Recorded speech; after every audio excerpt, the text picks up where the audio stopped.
right now, Pete Hegseth, our next Secretary of Defense, is being grilled by Angus King. In fact, it looks like it just got thrown over to Senator Rick Scott. Is that correct? It looks like Senator Scott. I just kind of see it picture in picture. Great job there, guys. Let's see what Senator Scott has to say, and then we'll throw back here, kind of give you an update of this historic hearing. Let's see what Senator Rick Scott has to say. He was instrumental in 2014 and 2017 in ensuring that veterans had health care choice.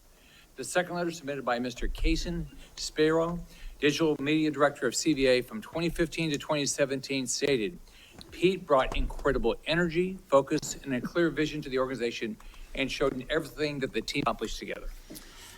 And I similarly asked to submit to the record a letter from Paul J. Roberts, retired Colonel, U.S. Army Special Forces, speaking to the unwavering integrity of Mr. Hegseth. Is there objection? Without objection, those three will be admitted. Senator Scott. All right. First, congratulations on your nomination. Thank you, Senator. And thank you for being willing to serve our nation.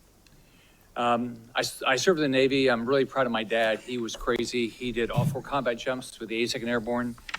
He, after that, survived all that and fought in the Battle of the Bulge. And what they went through, it was hell. So I have a lot of respect for him and for everybody that puts on the uniform and serves in battle and has to lead people in battle. Because being on a ship, that didn't happen to me, but I had a lot of friends that happened to him. It clearly happened to my dad. I've served on this committee for 6 years, 2 years under President Trump and the past 4 under President Joe Biden. I've seen how the Biden-Harris administration pushed the DoD to prioritize wokeness over being the most lethal military force in the world.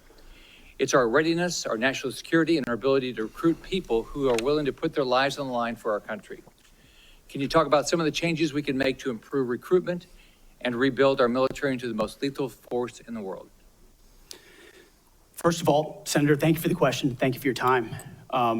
I think the first and most important thing we could have done is elect Donald Trump as the new commander-in-chief, because past is prologue. Our warfighters understand what kind of commander-in-chief they're going to get in President Donald Trump. Someone who stands behind them, someone who gives them clear missions, someone who ends wars decisively. And the issue of Ukraine was mentioned, and ensures new wars are not started. There was a minor incursion under Barack Obama into Crimea, followed by nothing under President Trump, followed by an all-out assault by Vladimir Putin into Ukraine under the Biden administration. That did not happen under Donald Trump. Donald Trump managed the Taliban. Under the Biden administration, Afghanistan collapsed tragically, ending in the lives of 13 at Abbey Gate, who we remember every single day, and no one was held accountable for that. Chinese spy balloons were flying over the country. None of that happened under Donald Trump, and our warfighters understand that. So there's no better recruiter, in my mind, for our military than President Donald Trump. My job is to come alongside him, should I be confirmed, and continue to emphasize his emphasis on warfighting, on getting anything that doesn't contribute to meritocracy out of Pete Hegseth is just crushing it right now. And Pete Hegseth, so this is the way it works, is this is the Senate Armed Services Committee chaired by Senator Roger Wicker, who's wearing a foreign flag for whatever reason. Someone can explain that to me, that the chairman of the Senate Armed Services Committee has a foreign flag that he's wearing, that being Ukraine. Then he also has a co-chair from Rhode Island. I don't remember this guy's name. What was his name again? Senator, I don't want to misspeak. So basically they co-chair the committee, Senator Reid. And so Senator Wicker controls the gavel. He begins. So it goes back and forth with equal time for Republicans and Democrats. When the Republicans ask questions, it's softballs, as it should be. Got to give the guy some time to regather, to take a deep breath, to be able to get his footing. And then the Democrats come all in and forcefully. So we are going to be hosting this show live. We're going to be going straight to the breaks here on Real America's Voice. I have the thumbs up from Mr. Sig that we're just going to go right through. But we're going to add some color commentary throughout when Republicans are asking questions, and then when Democrats ask questions, we're going to go in and let that kind of speak for itself. But let's kind of frame this up. One of the distinctions of how our government is supposed to be constituted is a civilian-led military. The Joint Chiefs of Staff, it's its own problem. Whether or not the Joint Chiefs should even exist or not is a separate issue. But having a frontline fighter to lead the Department of Defense is an extraordinary development. Most people that have led the Department of Defense, from Lloyd Austin to Mark Milley, they have not faced fire themselves. They have not lost friends on the front lines of battle. Pete Hegseth will bring that warrior ethos back into the Department of Defense. Pete Hegseth understands the threat of DEI, critical race theory, and the American left. He understands that our threat is not just international, it is also domestic. Pete Hegseth will purge the United States military of DEI, of the lowering of standards. He will put forward an equilibrium that if women want to serve in the military, they must have the same physical fitness standards as men. Pete Hegseth has been morally clear on who our enemies are. By the way, Pete Hegseth had a great answer on Hamas, on Israel. He said that it's time for us to get out of Ukraine, and you can see how Pete is under fire. He has been in combat, so this is nothing to him. And Pete is not connected to the military-industrial complex like Mark Milley, like Mad Dog Mattis, like all of these failures at DOD. Pete Hegseth actually fought in the front lines, and it's time that we have a warrior to lead other warriors. Someone that has ascended, who, with distinction and honor, Pete Hegseth served this nation.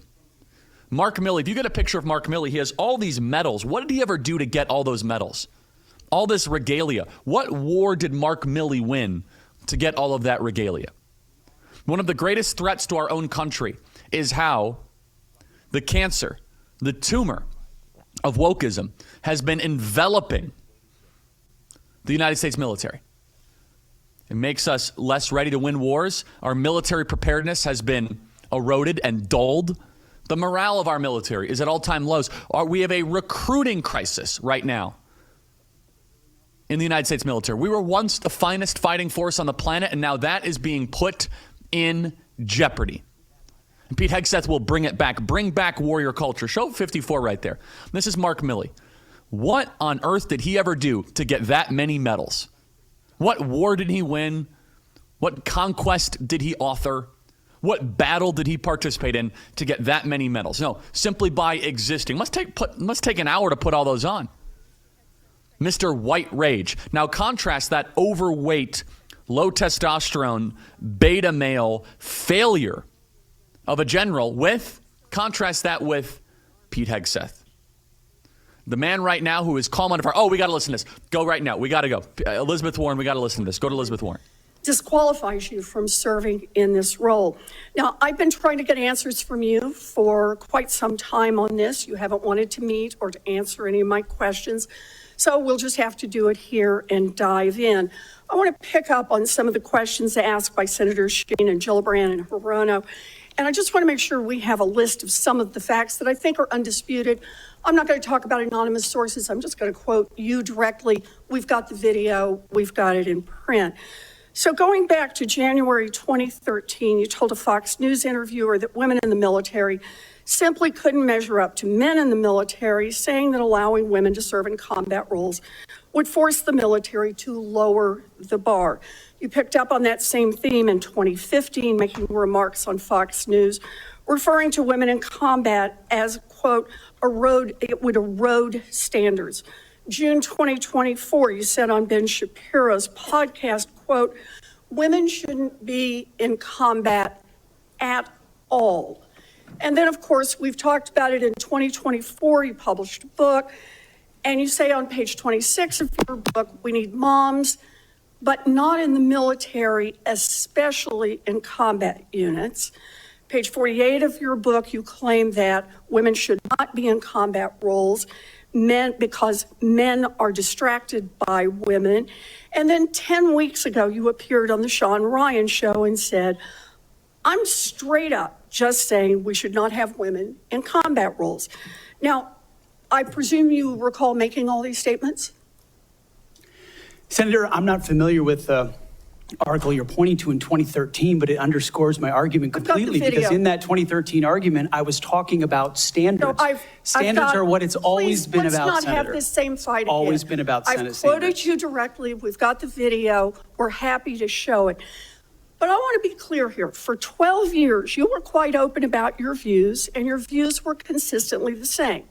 Women are inferior soldiers, sailors, Marines, airmen, and guardians. She And in is such a case liar. anyone missed the Pocahontas point, is on and one these right are now. your words The from 10 physical minutes fitness ago. standards are so much lower for women in the military. We're going to go through it. We have the receipts. She is lying to the American people.